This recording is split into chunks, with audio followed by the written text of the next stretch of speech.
നമ്മളിപ്പോൾ കാണുന്നത് തമിഴ്നാട്ടിലെ കന്യാകുമാരി ജില്ലയിൽ ഉൾപ്പെടുന്ന പൊയ്കെ ഡാമിൽ നിന്നുള്ള കാഴ്ചകളാണ്.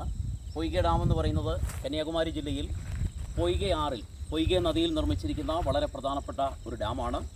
നമുക്ക് ചുറ്റുപാട് കാണുന്നത് പശ്ചിമഘട്ട മലനിരകളാണ്. നമ്മൾ സഖ്യപർവ്വതം എന്ന് പറയുന്ന പശ്ചിമഘട്ട മലനിരകളാണ്. പശ്ചിമഘട്ട മലനിരകളുടെ ഈ ഭാഗം തമിഴ് ദേശത്ത് അറിയപ്പെടുന്നത് പൊയ്കെ മല എന്നാണ്. പൊയ്കെ മലയിൽ ഉത്ഭവിക്കുന്ന പൊയ്കെ ആറിനെ തടഞ്ഞു നിർത്തി നിർമ്മിച്ചിരിക്കുന്ന ഒരു ജലസംഭരണിയാണ് പൊയ്കെ ഡാം എന്നറിയപ്പെടുന്നത്. നമ്മൾ പറഞ്ഞതുപോലെ തന്നെ പ്രാദേശികമായി ഇത് ജനങ്ങൾ പൊയ്കെ അണൈ എന്നാണ് തമിഴ് ഭാഷയിൽ ഈ ഡാം അറിയപ്പെടുന്നത്. ഈ ഡാമിൻ്റെ ഏറ്റവും വലിയ പ്രത്യേകത, നമ്മുടെ കേരളത്തിലെ ഡാമുകൾ നമുക്കറിയാം ബഹുഭൂരിപക്ഷവും വൈദ്യുതി ഉൽപ്പാദിപ്പിക്കാൻ വേണ്ടി നിർമ്മിച്ചിട്ടുള്ളതാണെങ്കിൽ തമിഴ്നാട്ടിലെ ഈ പൊയ്കെ ഡാമിൻ്റെ പ്രത്യേകത അത് പ്രധാനമായും കൃഷിക്ക് വേണ്ടിയും അതേപോലെ തന്നെ കുടിവെള്ളത്തിനും വേണ്ടിയാണ് ഈ പൊയ്കെ ഡാമിലെ ജലം ഉപയോഗപ്പെടുത്തുന്നത്.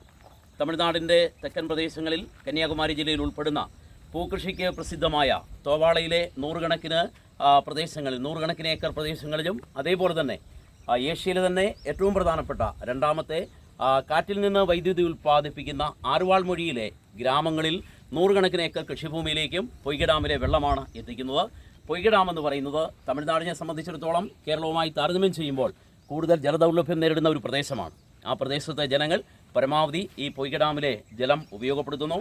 മനുഷ്യൻ്റെ കഠിനാധ്വാനത്തിൻ്റെ വലിയ പ്രതീകമാണ് ഈ പൊയ്കെ ഡാം. നമുക്കറിയാം തമിഴിൻ്റെ ഊഷരമായ മണ്ണിനെ കൂടുതൽ ഫലപുഷ്ടിയാക്കി മാറ്റുന്നതിന് കഠിനാധ്വാനത്തിലൂടെ തമിഴ് ജനതയ്ക്ക് സാധിച്ചു. തമിഴ് ജനങ്ങൾ ആദരപൂർവ്വം കലൈഞ്ചർ എന്ന് വിശേഷിപ്പിക്കുന്ന തമിഴ് സിനിമയിലും തമിഴ് രാഷ്ട്രീയത്തിലും വളരെ പ്രധാനപ്പെട്ട പദവി വഹിച്ചിരുന്ന തമിഴ്നാടിൻ്റെ മുൻ മുഖ്യമന്ത്രി കലൈഞ്ചർ കരുണാനിധി, മുത്തുവേൽ കരുണാനിധി, അദ്ദേഹം മുഖ്യമന്ത്രിയായിരുന്ന കാലത്ത് 2000-ലാണ് ഔദ്യോഗികമായി ഈ ഡാമിൻ്റെ പണി പൂർത്തീകരിച്ചത്.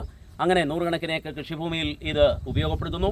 ഈ ഡാമിൽ നിന്ന് നമ്മൾ നോക്കുമ്പോൾ ഡാമിൻ്റെ പരിസര പ്രദേശങ്ങളിൽ ചുറ്റുപാടും നമുക്ക് പുറകിലേക്ക് നോക്കുമ്പോൾ നമുക്ക് കാറ്റാടിപ്പാടങ്ങൾ കാണാൻ സാധിക്കും. ആറുവാൾമൊഴിയിലെ ഗ്രാമങ്ങളിൽ കാറ്റിൽ നിന്ന് വൈദ്യുതി ഉൽപ്പാദിപ്പിക്കുന്നു. അങ്ങനെ പൊയ്കെ ഡാമും ആറുവാൾമൊഴിയിലെ കാറ്റാടിപ്പാടങ്ങളും എല്ലാം ചേർന്നുള്ള അതിമനോഹരമായ ദൃശ്യങ്ങളാണ് നമ്മൾ കണ്ടുകൊണ്ടിരിക്കുന്നത്. തെക്കൻ തമിഴ്നാടിൻ്റെ വളരെ പ്രധാനപ്പെട്ട നിർമ്മിതികളിൽ ഒന്നായിട്ട് പൊയ്കെ ഡാം അറിയപ്പെടുന്നു. അതോടൊപ്പം തന്നെ തമിഴ് ഗ്രാമങ്ങളെ കൂടുതൽ മനോഹരമാക്കി തീർക്കുകയും കാർഷിക സമൃദ്ധമാക്കി തീർക്കുകയും ഗ്രാമത്തിൻ്റെ സമ്പദ് വ്യവസ്ഥ കൂടുതൽ മെച്ചപ്പെടുത്തുന്നതിന് ഈ ഡാമിന് സാധിക്കുന്നു. ഇത്തരം നിർമ്മിതികളാണ് ഗ്രാമങ്ങൾ ചേർന്ന നമ്മുടെ രാജ്യത്തെ കൂടുതൽ സമ്പന്നമാക്കിക്കൊണ്ടിരിക്കുന്നത്. അതുകൊണ്ട് പ്രിയപ്പെട്ടവർ എപ്പോഴെങ്കിലും സമയം കിട്ടുമ്പോൾ ഈ പ്രദേശങ്ങളൊക്കെ സന്ദർശിക്കുക. ഇവിടുത്തെ പ്രകൃതി മനോഹരമായ ദൃശ്യങ്ങൾ നമ്മുടെ മനസ്സിലേക്ക് ചേർത്ത് വയ്ക്കുക. എല്ലാവർക്കും നന്മകൾ നേർന്നുകൊണ്ട് നിർത്തുന്നു. Thank you. ഓക്കെ.